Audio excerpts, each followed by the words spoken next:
Excel PU college Guruvayanakere, ಕರ್ನಾಟಕದ number 1 PU college. Admissions open now. ಕೆನಡಾದಲ್ಲಿ ಕೊಲೆಯಾದಂಥ ಚಂದನ್ ಅವರ ಮೃತದೇಹ ಬೆಂಗಳೂರು ತಲುಪಿದೆ.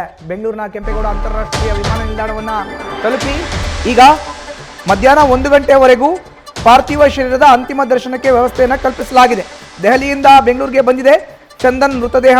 ಟೊರಾಂಟೋದಿಂದ ದೆಹಲಿಗೆ, ದೆಹಲಿಯಿಂದ ಬೆಂಗಳೂರಿಗೆ, ಈ ರೀತಿ ಮಾರ್ಗದಲ್ಲಿ ನೇರವಾಗಿ ಕೆನಡಾದಲ್ಲಿ ಮೃತಪಟ್ಟಂಥ ಚಂದನ್ ಅವರ ಮೃತದೇಹ ಬೆಂಗಳೂರಿಗೆ ಆಗಮಿಸಿದೆ. ದೆಹಲಿಯಿಂದ ಬೆಂಗಳೂರಿಗೆ ಚಂದನ್ ಮೃತದೇಹ ರವಾನೆಯಾಗಿದೆ. ಪಾರ್ಥಿವ ಶರೀರ ಬರಮಾಡಿಕೊಂಡಿದ್ದಾರೆ ತಹಶೀಲ್ದಾರ್ ಮಲ್ಲೇಶ್.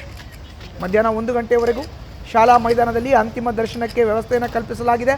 ಮಧ್ಯಾಹ್ನ 3:30ಕ್ಕೆ ಕುಟುಂಬಸ್ಥರಿಂದ ಅಂತಿಮ ವಿಧಿವಿಧಾನ ನಡೆಯುತ್ತೆ. ಟ್ಯಾಮ್ಗೊಂಡ್ಲು ರುದ್ರಭೂಮಿಯಲ್ಲಿ ಅಂತಿಮ ವಿಧಿವಿಧಾನ ಮಾಡಲಾಗುತ್ತೆ. ಕೆನಡಾದ ಟೊರಾಂಟೋದಿಂದ ಈಗ ಚಂದನ್ ಮೃತದೇಹ ಬೆಂಗಳೂರಿಗೆ ಬಂದಿದೆ.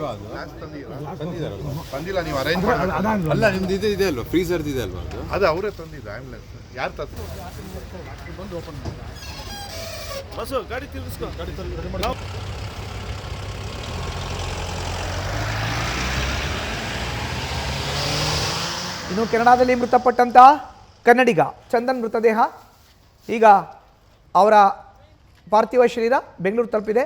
ನಿನ್ನೆ ರಾತ್ರಿ ಸ್ವಗ್ರಾಮಕ್ಕೂ ಕೂಡ ತಲುಪಿದೆ. ಟ್ಯಾಮ್ಗೊಂಡ್ಲು, ಬೆಂಗಳೂರಿನ ಹೊರವಲಯದ ನೆಲಮಂಗಲ ಸಮೀಪ ಇರುವಂಥ ಟ್ಯಾಮ್ಗೊಂಡ್ಲುಗೆ ಮೃತದೇಹ ಬಂದಿದೆ.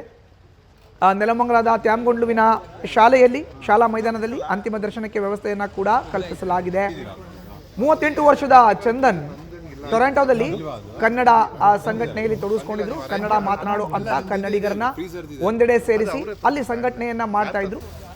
ಸೊ ಅವರ ಮೇಲೆ ಗುಂಡಿನ ದಾಳಿ ನಡೆದಿದೆ. ಅವರು ಅಲ್ಲೇ ಮೃತಪಟ್ಟಿದ್ದಾರೆ ಗುಂಡಿನ ದಾಳಿಯಲ್ಲಿ. ಈ ವಿಷಯ ಕುಟುಂಬಸ್ಥರಿಗೆ ತಿಳಿಸಲಾಗಿತ್ತು.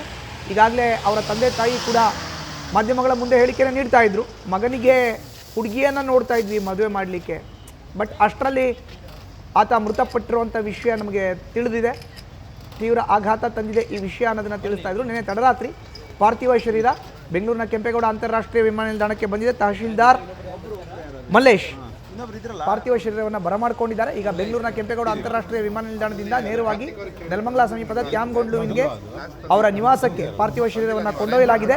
ಇನ್ನು ಟ್ಯಾಮ್ಗೊಂಡ್ಲುವಿನ ಸರ್ಕಾರಿ ಶಾಲಾ ಮೈದಾನದಲ್ಲಿ ಪಾರ್ಥಿವ ಶರೀರದ ದರ್ಶನಕ್ಕೆ ಅವಕಾಶವನ್ನು ಕಲ್ಪಿಸಿಕೊಡಲಾಗಿದೆ. ಮಧ್ಯಾಹ್ನ 1 ಗಂಟೆ ತನಕ ಪಾರ್ಥಿವ ಶರೀರದ ದರ್ಶನಕ್ಕೆ ಅವಕಾಶವನ್ನು ಕಲ್ಪಿಸಿಕೊಡಲಾಗುತ್ತೆ. ಮಧ್ಯಾಹ್ನ 3:30ಕ್ಕೆ ಕುಟುಂಬಸ್ಥರಿಂದ ಅಂತಿಮ ವಿಧಿವಿಧಾನ ಸಲ್ಲಿಕೆ ಮಾಡಿ ಆನಂತರ ಅಂತ್ಯ ಸಂಸ್ಕಾರ ನೆರವೇರಿಸಲಾಗುತ್ತೆ.